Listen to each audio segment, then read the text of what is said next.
the deaf and blind woman who became a famous teacher.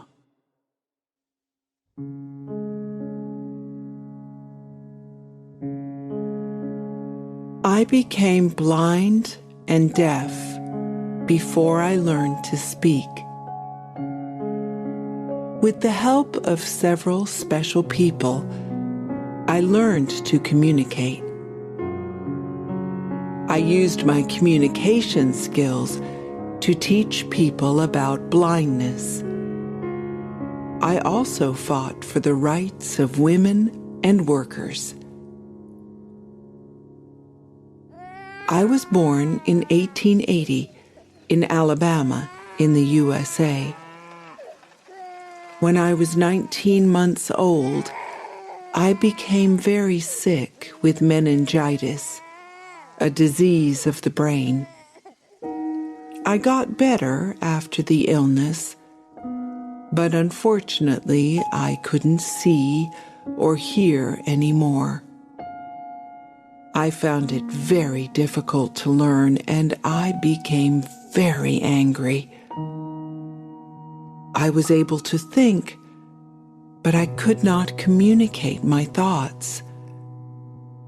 It was a very difficult time for me and for my parents.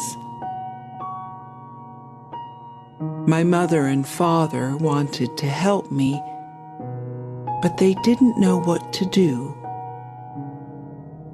Fortunately, I began to communicate with Martha Washington, who was 6 years old and the daughter of our cook. We created our own sign language when we played together. I enjoyed learning from Martha, but my mother realized that I needed professional help. In 1886, my mother learned about the work of Alexander Graham Bell, the inventor of the telephone.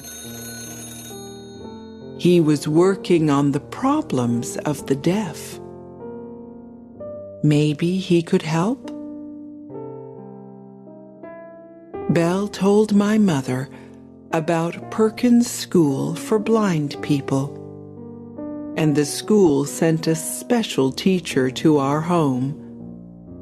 Her name was Anne Sullivan. At first, I was a very difficult student, but Anne Sullivan was very kind to me. One day, we were getting water from the well when Anne drew some signs on my hand. I realized that she was writing the word water. I was so excited. Within a few hours, I could read more than 30 different words. At last, I could communicate with other people, and they could communicate with me. Anne helped me to escape from my lonely world. When I was 8 years old, I went with Anne to the Perkins School for Blind People. At the school, I was excited to discover that there were other children like me. We all learned from our teachers and from each other. I learned to read Braille in English and later in several other languages. In 1894, Anne took me to New York, and I studied at several different schools for the blind and deaf. I tried to learn to speak, but it was difficult. My voice worked, but I didn't know how to use it properly. Only Anne and and a few other people could understand me when I spoke. I studied hard, and in 1900 I started at university. Anne went with me to every class. She wrote the teacher's words on my hand. In 1904, I became the first deaf and blind person to get a degree. I was so happy and proud, and I knew that I wanted to use my communication skills to help other people. At first, I worked with organizations that fought for women's rights. Then, in 1912, I started to work with workers' organizations. I discovered that some types of work made people blind. I wanted people to know about this problem, so I wrote a book in Braille about it. In 1915, I started my own organization, Helen Keller International, which still teaches people about blindness. I wanted everyone to know that in many cases, blindness can be prevented. For many years, I traveled around the world and talked to groups of people about blindness.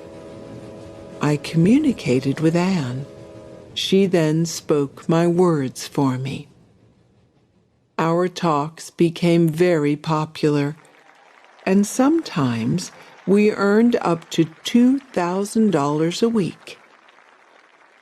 We gave the money to organizations that helped blind people. When Anne became ill, Polly Thompson became my guide. Unfortunately, in 1936, Anne died. She did so much for me, and I never forgot her. With the help of several special people, I wrote 12 books about my beliefs. I became famous because of the talks and the books. Important people wanted to meet me. I even met the King of England and the President of the USA. Polly Thompson helped me with my work until she became very ill in 1957. After that, Winnie Corbally became my guide and traveled with me to teach people about blindness. Our work was helped by a theater play, The Miracle Worker, about the life of Anne Sullivan. In 1962, it became a popular film. In 1964, I won an important award from the President of the USA for my work. The year after that, my name was added to the list of the most successful women in the USA, the Women's Hall of Fame.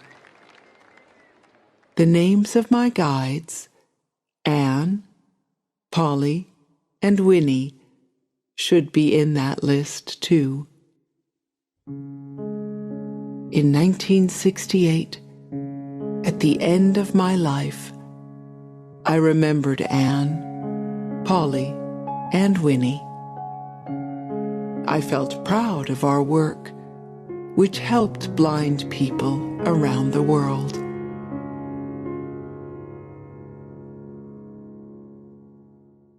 Emmeline Pankhurst, the woman who wanted women to be able to vote.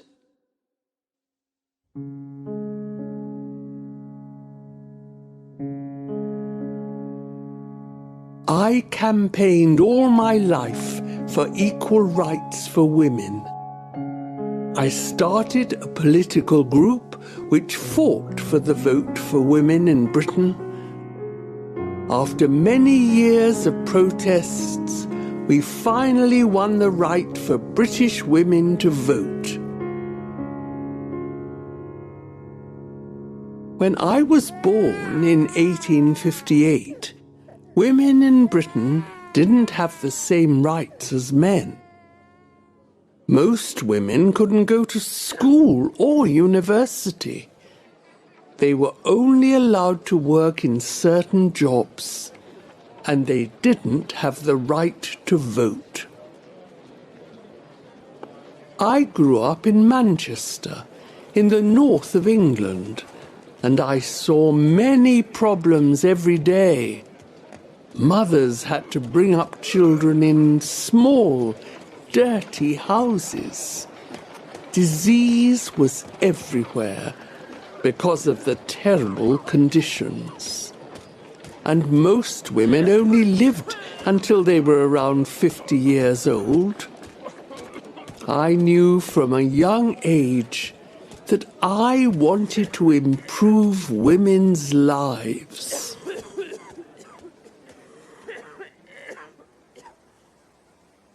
My parents believed in human rights.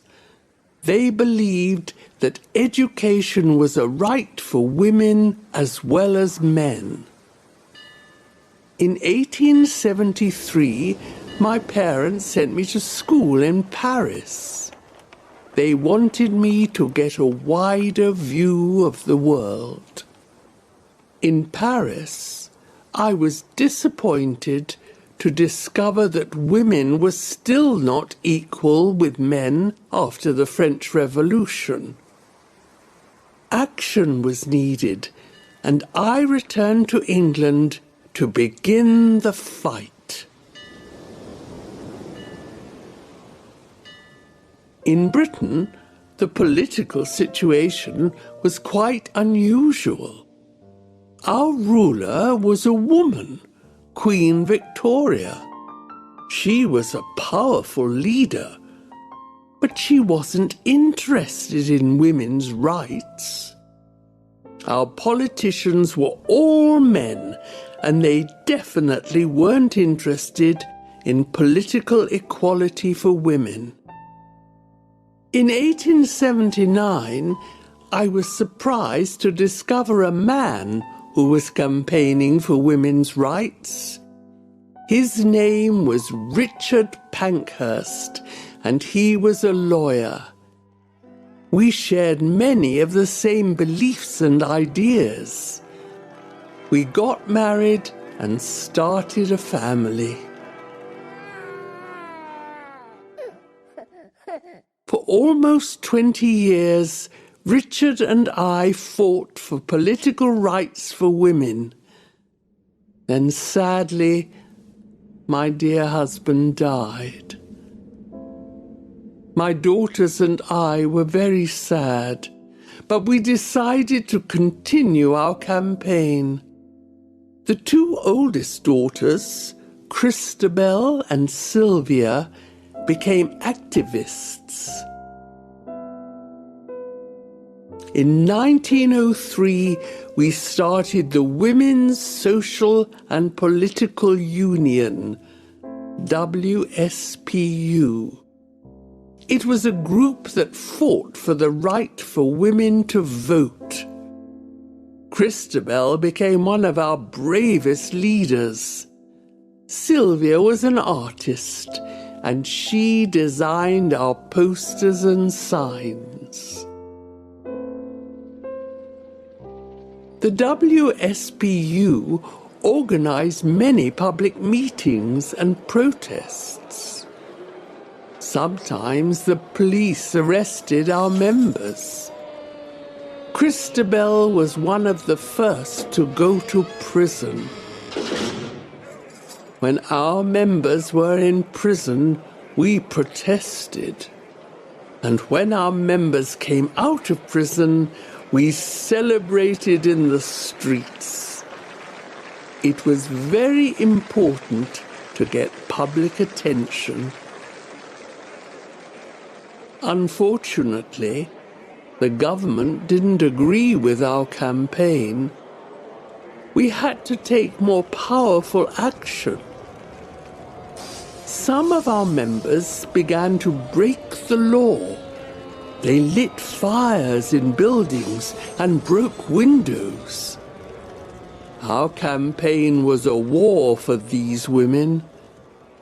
For me, it was always a fight for equal rights. Every time I was arrested, I told the judge, "We don't want to break laws. We want to make new laws." But the lawyers and politicians didn't want to listen. In 1910, Prime Minister Asquith, the government leader, stopped a new law that gave women the vote. We were shocked and angry. On Friday, the 18th of November, I led a group of women to meet the Prime Minister, but he refused to see us. We started to protest in the street, and 100 women were arrested. It was a terrible day. We called it Black Friday. In 1914, the First World War began, and we agreed to stop our campaign. Women were now needed as nurses in hospitals and to work in factories and on farms. In 1917, we started a new group with a new name, the Women's Party. In 1918, the First World War ended. The government realized that women were an important part of the victory in the war. At last, women were given the right to vote. But only women over 30 years old who owned a home could vote. Any man over 21 could vote. We still didn't have full equality. After the war, I went to live in the USA, Canada, and also Bermuda. In 1926, I returned to England. I wanted to become a politician, but my health wasn't good enough. In 1928, only 3 weeks before I died, a new law gave women the same right to vote as men. It took much longer than we hoped, but in the end, our campaign was successful, and at last, we won political equality for women.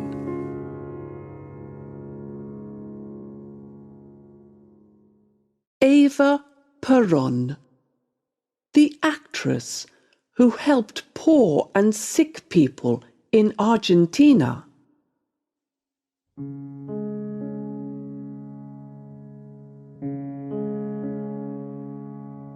I was a famous actress in Argentina. I helped my husband, Juan Perón, to become president.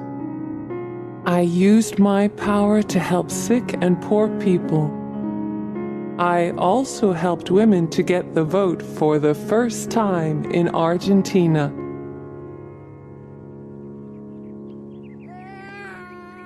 I was born in 1919 in Los Toldos, in the Argentinian countryside. My mother was a poor country girl, But my father was a rich man from the city. Unfortunately, my father died when I was very young, and life was very hard for my family. My mother worked hard to earn money. She made clothes for other people. 4 years after my father died, in 1930, we moved to a small apartment in the city of Junín. Life was very difficult at first, but my brothers and sisters were growing up. Soon they got jobs. With their money, we moved to a larger home, and I was able to start school. I enjoyed school very much, but my favorite lessons were singing and acting. In 1933, I won a role in the school play. I was so excited. From that day, I knew that I wanted to be an actress. It was my dream. In 1935, when I was 15 years old, my mother found me a place to live in Buenos Aires. It was exciting for me to be in this amazing city, but it was a time of great economic problems. Many people didn't have work, and everywhere I went, I saw poor and hungry people in the streets. Luckily, I found a job so I had enough money to pay my rent. During the day, I worked, and in the evenings, I joined a theater group. Soon I was given my first role at the Comedias Theater, and in 1936, I traveled with the theater company around Argentina. I also got my first part in a film. I was only 17 years old, and I was already an actress. In 1937, I started working for Radio El Mundo on a popular radio show. Radio El Mundo was the biggest radio company in Argentina, and soon my name was well known. Then Radio Belgrano asked me to work for them on their show, Great Women of History. On the show, I played some famous roles.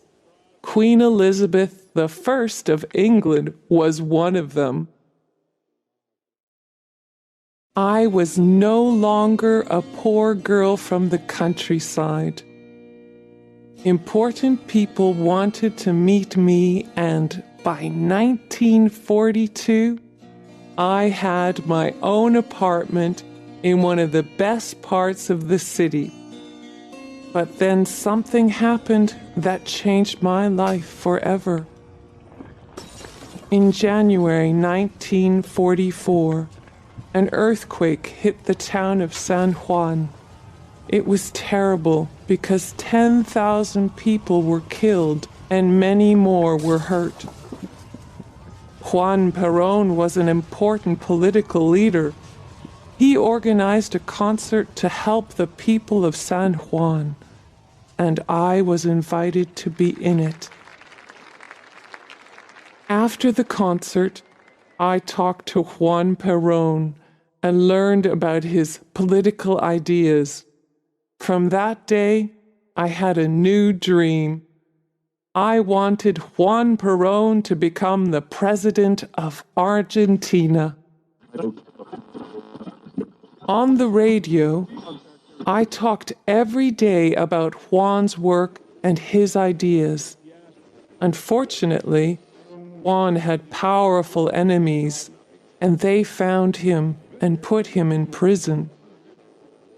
On my radio show, I asked the people for help, and on the 15th of October, 1945, 300,000 people came to the Casa Rosada, the president's house, in Buenos Aires. I stood on a balcony of the house and spoke to the people from my heart. Soon everyone was shouting, "Free Juan Perón! Free Juan Perón!"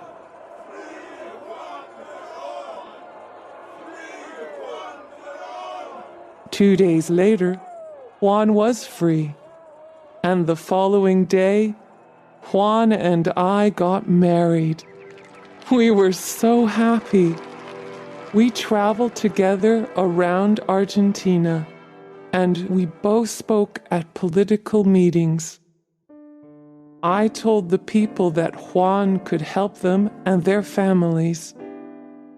I also asked them to call me Evita, Little Ava. We were a great success, and in 1946, Juan Perón became the president of Argentina. Suddenly, at the age of 27, I was the president's wife and the first lady of Argentina. I wanted to work hard and help the people. In 1947, Evita City was built to give homes to poor families. And in 1948, I started the Eva Perón Foundation, an organization to help poor and sick people. By 1950, the foundation had received over $200 million and had 14,000 workers. We also gave out thousands of shoes and cooking materials and built hospitals and schools. I worked day and night and met with thousands of sick and poor people. I wanted to give them hope. I also wanted women to have more political power. When Juan became president, women weren't able to vote. Juan and I fought to change this, and I also started a new political party for women. It was called the Female Peronist Party. By 1951, the party had more than 500,000 women members. With the help of these women, Juan Perón became president for the second time. Many people wanted me to have a bigger political role, but I had to say no. I was already working too hard, sometimes more than 20 hours a day.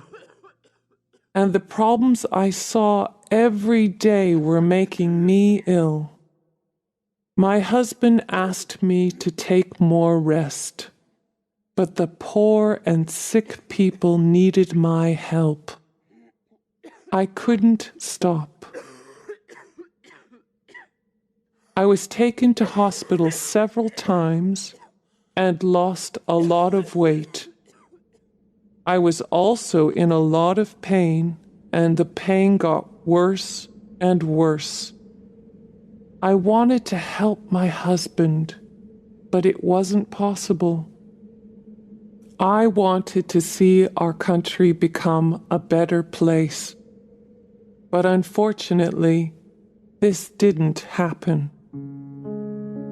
I was only 33 years old when I died, but people around the world still remember me. And many people in Argentina still think of me as their Evita. Maria Montessori. the doctor who discovered a new way to teach children.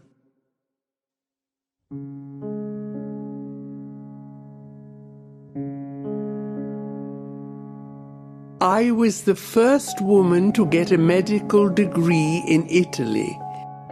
I helped children with mental problems to learn.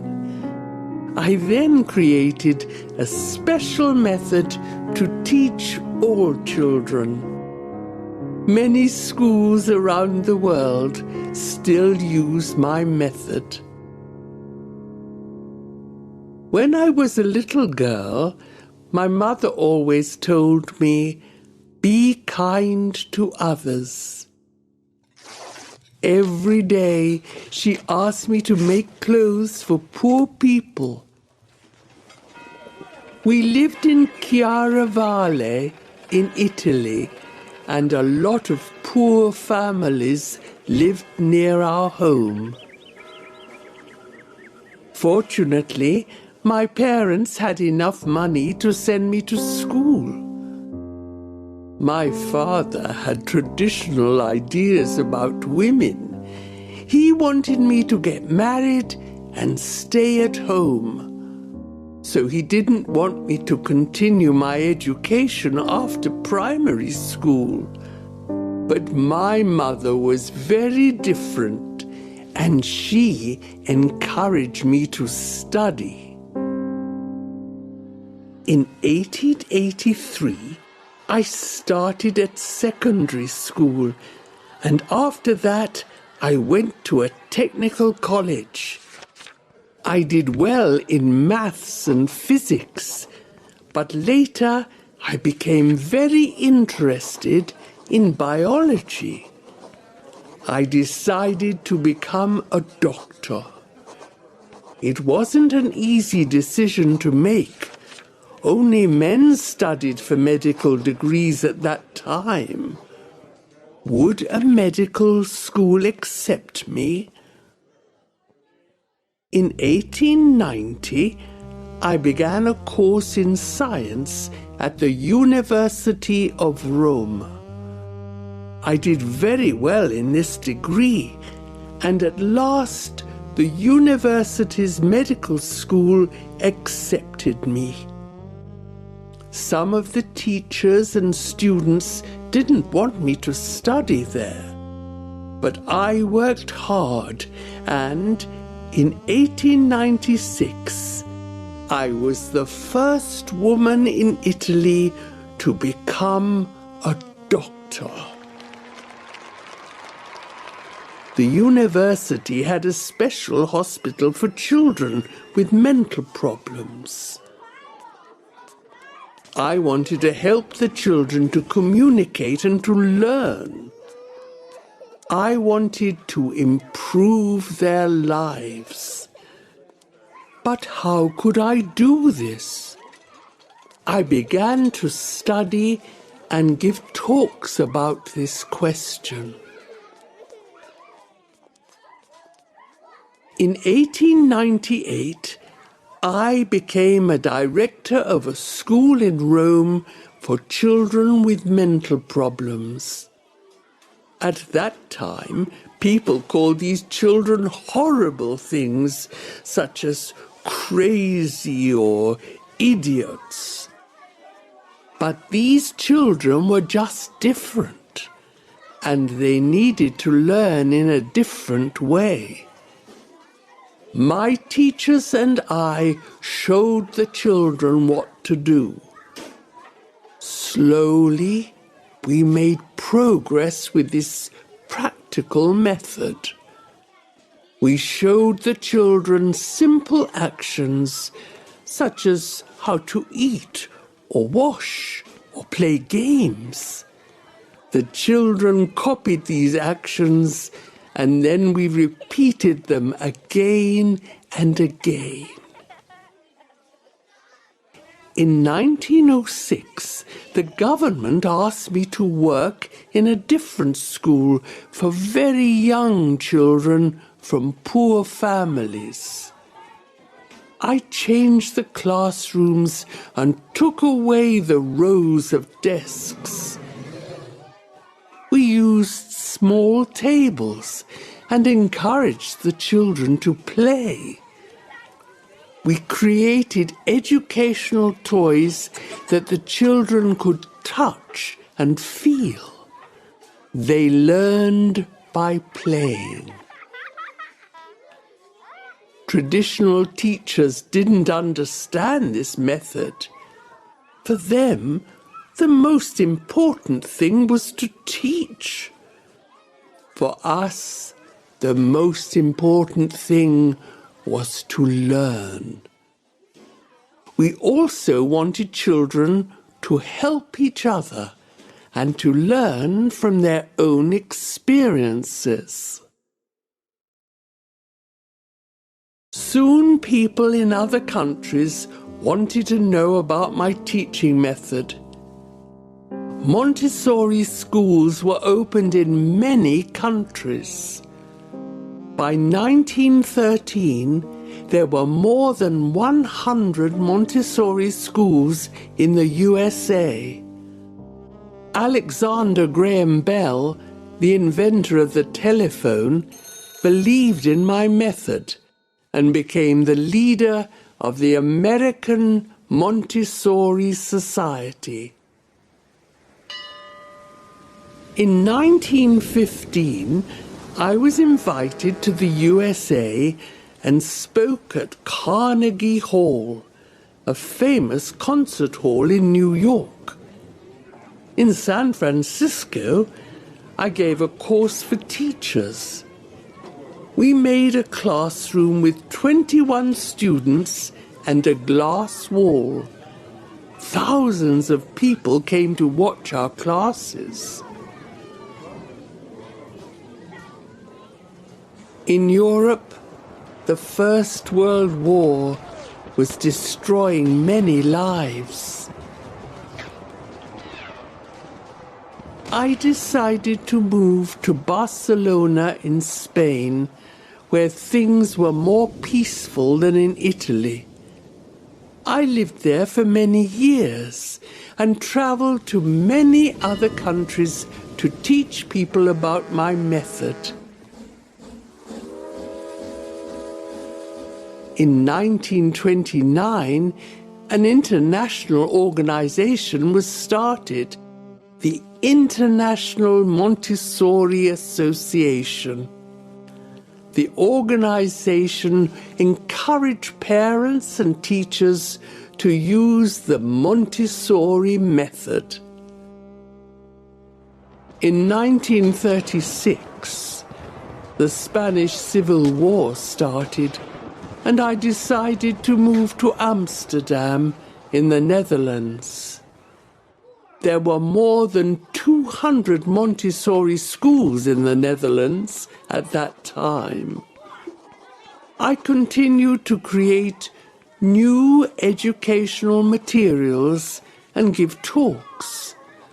I wanted people to use education for peace.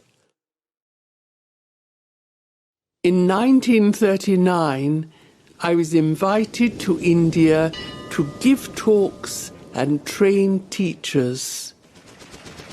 The Second World War started that year, and in 1940, the German army attacked the Netherlands. I couldn't go home to Amsterdam, so I stayed in India for several years and created courses for Indian teachers. For the rest of my life, I continued to train teachers and improve my method. I was given many honors for my work, such as the French Legion of Honor. I was also nominated 3 times for the Nobel Peace Prize because I believed in education for peace. I believed that education could improve people's lives. When I looked back at my long life, I was happy that my Montessori schools were able to do this.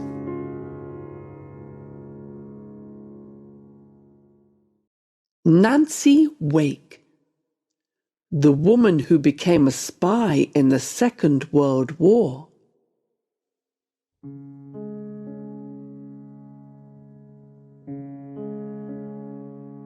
I fought with the French resistance against the Germans in the Second World War. I got weapons for the resistance fighters and helped fighters to escape. I was part of the final victory against the Germans in 1945. I was born in New Zealand, but I grew up in Sydney, Australia.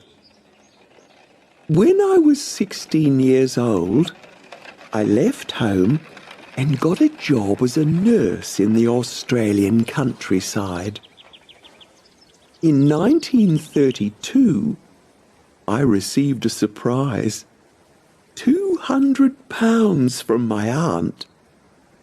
It was a lot of money at that time, and I decided to spend it. I went to Sydney Harbour and bought a ticket to North America. I enjoyed the journey on the ship and then travelled around the USA and Canada.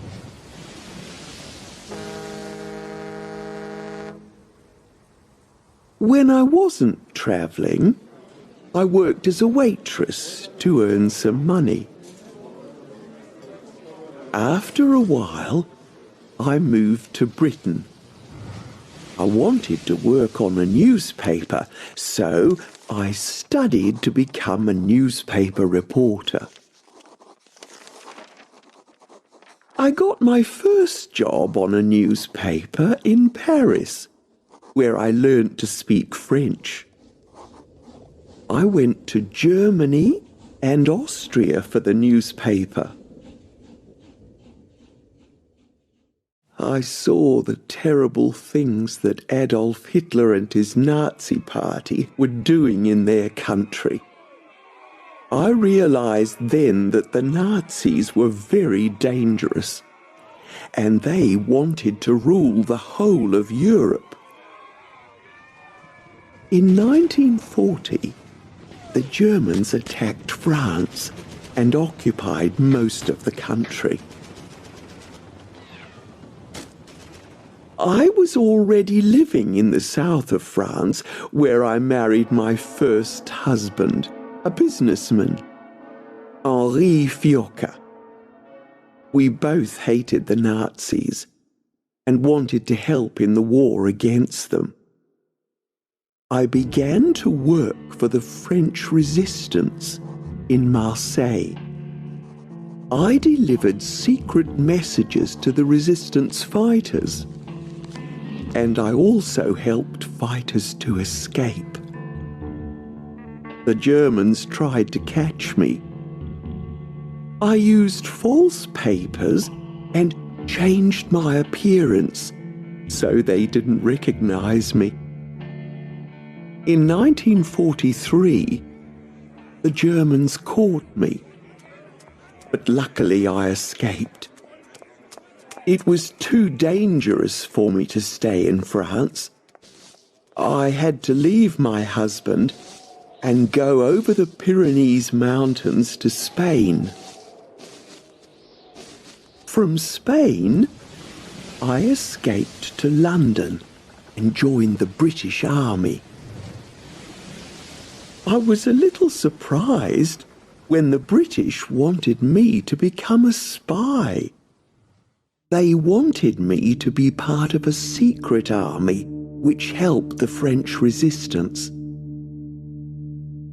The training with the British Army was very hard, and I worked night and day to learn the special skills. I learnt how to look after injured fighters. I also learnt to kill. And so, I became a spy and set off on my first mission to France. I arrived in France on the 29th of April 1944. At first, the French resistance didn't believe that I could help them. They didn't think that a woman could be a fighter. A resistance leader told one of his men, "This woman could be an enemy. Ask her to go for a walk with you. When no one is around, kill her." They didn't realize I could speak French. I understood everything. When we went for the walk, I told the man, "If you attack me, I will kill you first." He believed me and took me back to the camp. At last, the resistance allowed me to join them. I got weapons from Britain and also took part in their attacks against the Germans. We blew up railway lines and stole German weapons. On one occasion, I killed a German soldier. On another, I killed a resistance fighter who was working for the Germans. Our attacks against the Germans were very successful. But it was difficult to keep everything secret. Many local people were frightened of the German soldiers, and sometimes they gave the Germans information about our plans. On one occasion, someone told the Germans about our secret radio transmitter. Our radio operator destroyed our codes, so the Germans didn't discover our secrets. I cycled 500 kilometers to get new codes. When German soldiers stopped me, I told them, "I'm going to visit my aunt, who's very ill." After 3 days, I got the codes. Everyone said that I was very brave, but I didn't think about that. I had to do it. It was part of my job. With the new codes, I could send secret messages to Britain. We could receive new weapons and start our attacks again. Our attacks were important. They stopped the progress of around 50,000 German soldiers. These soldiers weren't able to fight the British Army, which was arriving in the north of France. In September 1944, I received orders to go to Paris.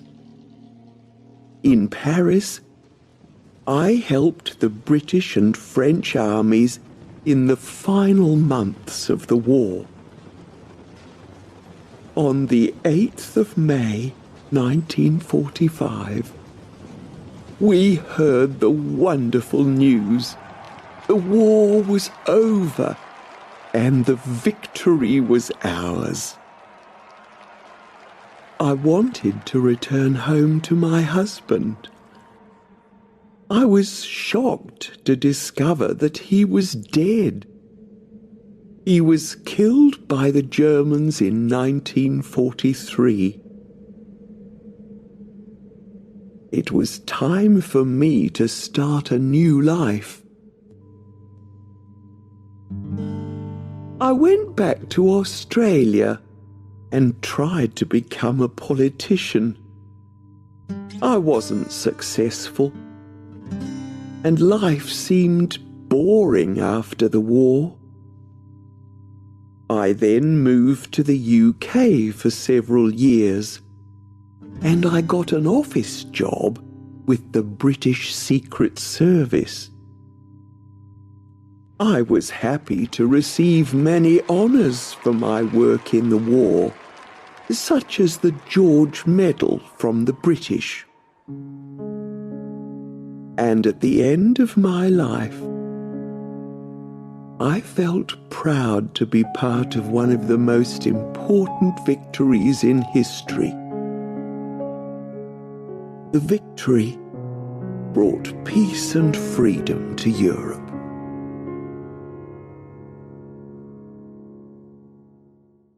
Harriet Tubman, the slave who escaped and helped hundreds of other slaves to escape.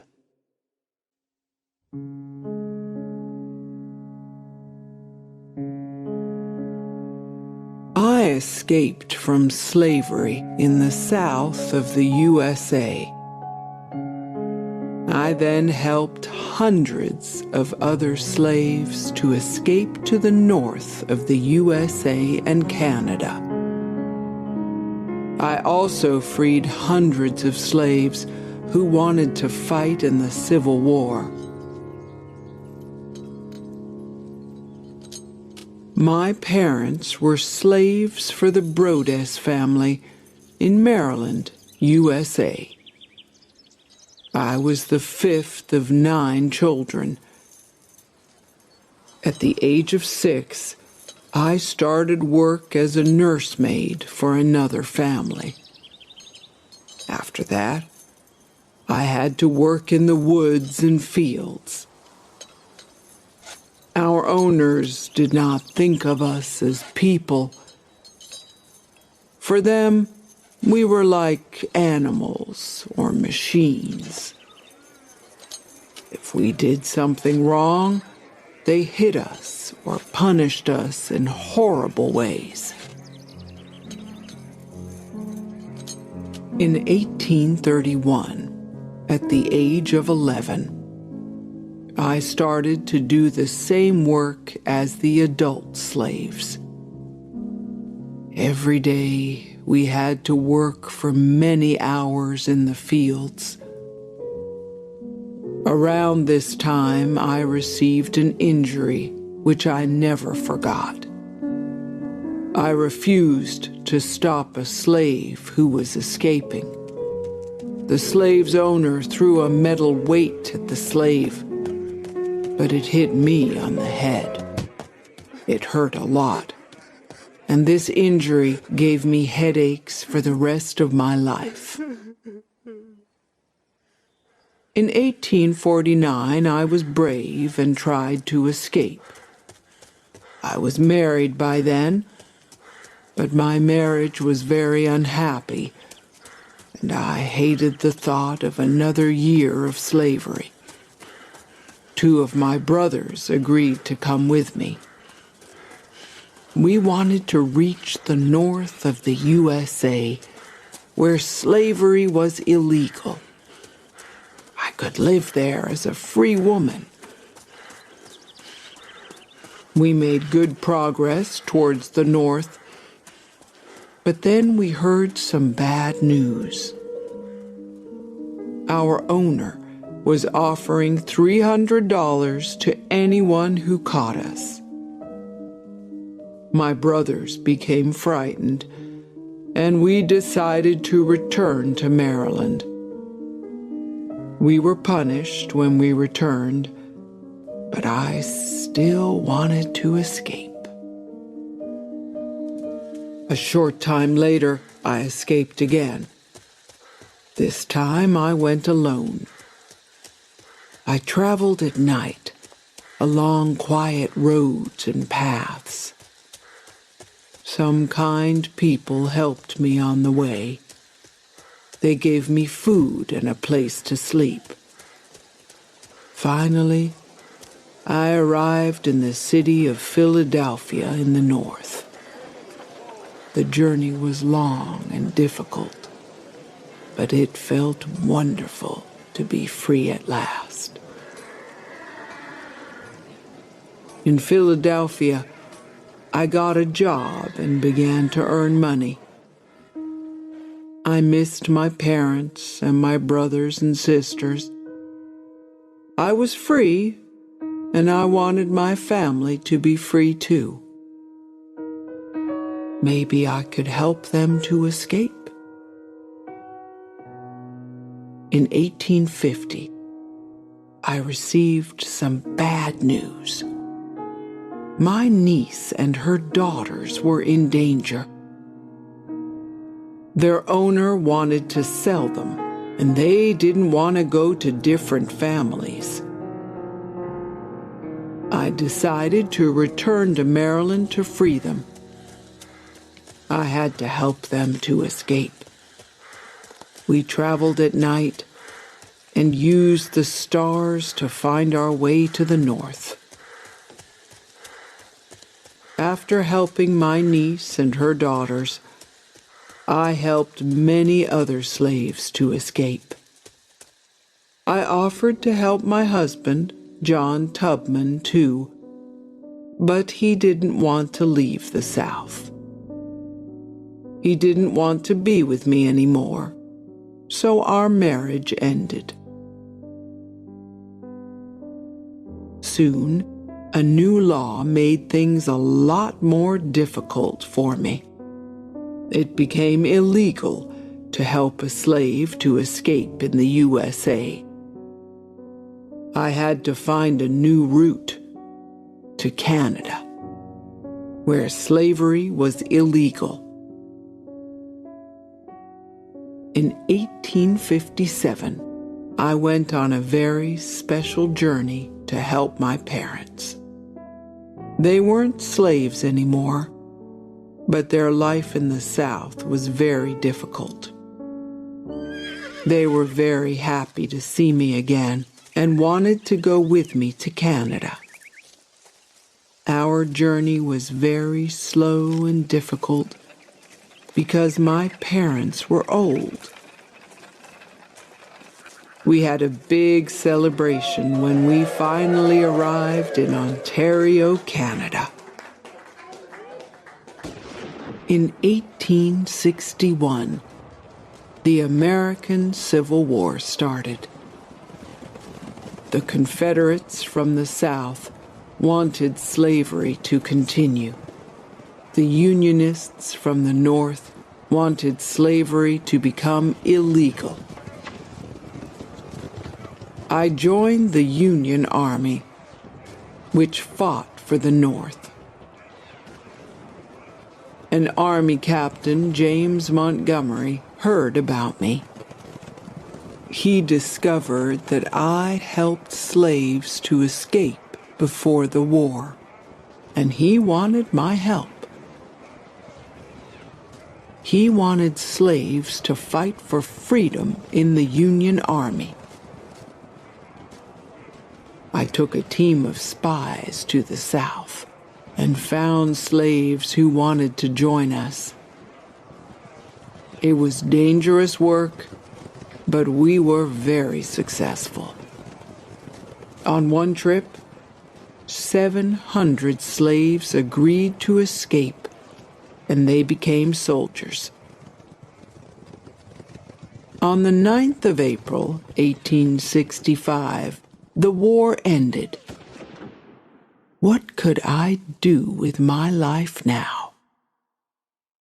I decided to fight for equal rights for Black people and for women. I spoke at public meetings, and I tried to help Black people who were poor and old. In 1896, I bought some land, and in 1903, I gave the land to my church. I wanted the church to start a home for black people who were poor and elderly. In 1908, the home opened for the first time. As I looked back at my life, I was very proud. I was happy that I helped so many people to find freedom.